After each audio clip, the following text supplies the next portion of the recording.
One quick note about this Georgia game, Steve, and you made mention of your compilation of the way too early top 25s and what some of the analysts have to say about Ohio State and being impressed with that effort, which we all should be.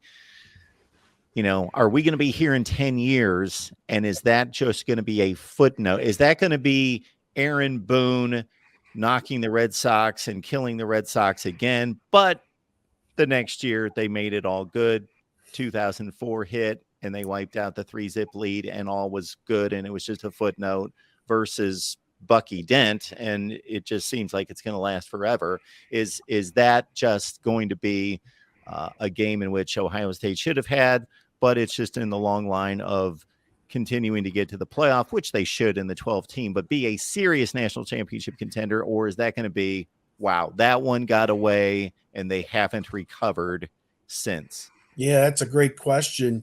I mean, you think about Ohio State broke Miami with that Fiesta Bowl 20 years ago, and Miami hasn't been a factor really in the national scene yet. Ohio State broke Clemson 2 years ago in the semifinals, and the last 2 years have been total, utter disappointment for Clemson. So is the Georgia game going to be the one that breaks Ohio State? I don't know.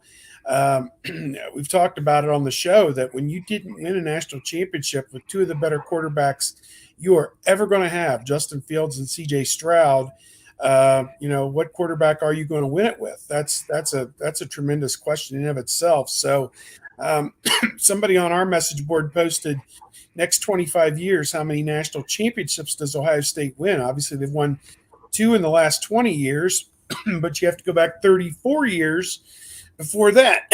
So, and obviously it's a different sport even than when Woody and Earl Bruce were roaming the earth there in the 70s and 80s. But to me, I think Ohio State's going to be in the mix, and they'll break through and they'll win.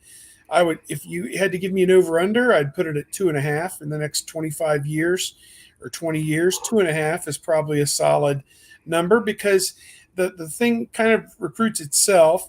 If Ohio State can just get some impact players from the state of Ohio, more Jack Sawyers, more Luke Montgomerys, maybe Montgomery's younger brother, Ryan Montgomery, turns out to be the quarterback that they win it with.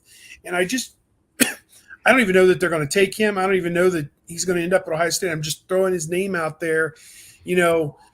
They got to catch some magic. They need a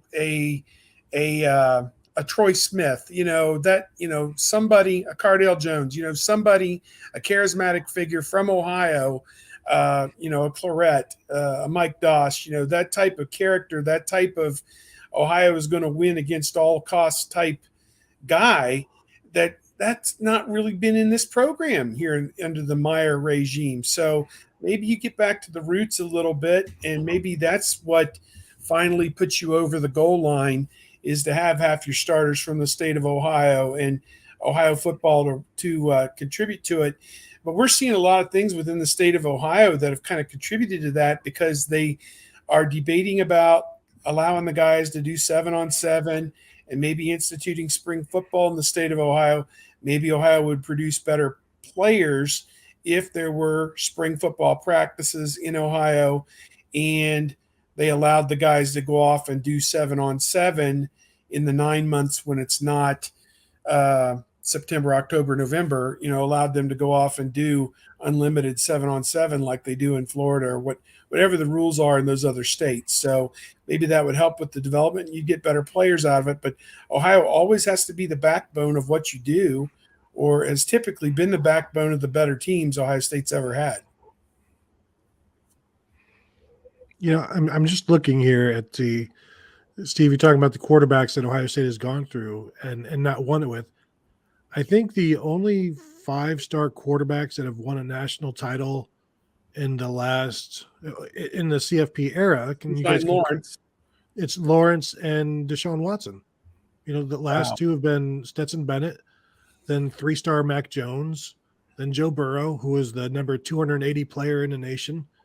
And then you get into the Clemson stuff, and Alabama won it in there. They didn't really have any 5-star quarterbacks until like Bryce Young, and if I'm thinking correctly off the top of my head, again, confirm that I am wrong, but Jalen Hurts, I don't believe, was a 5 Tua, but he didn't. He didn't. I don't think he won one. But again, like Relieved in 1-1, didn't he? yeah, he did again with Jalen Hurts. But Hurts started all season, and then I think we've seen, and you look at who has won a national championship for Ohio State. It's Craig Krenzel and Cardale Jones. And I was putting together the other day, people talking about CJ Stroud's legacy, and he didn't beat Michigan. And you look at the numbers he put up against Michigan, and then in 2001 and 2002, Craig Krenzel beat Michigan as a starter. 2001, he was 11 of 18 for 118 yards.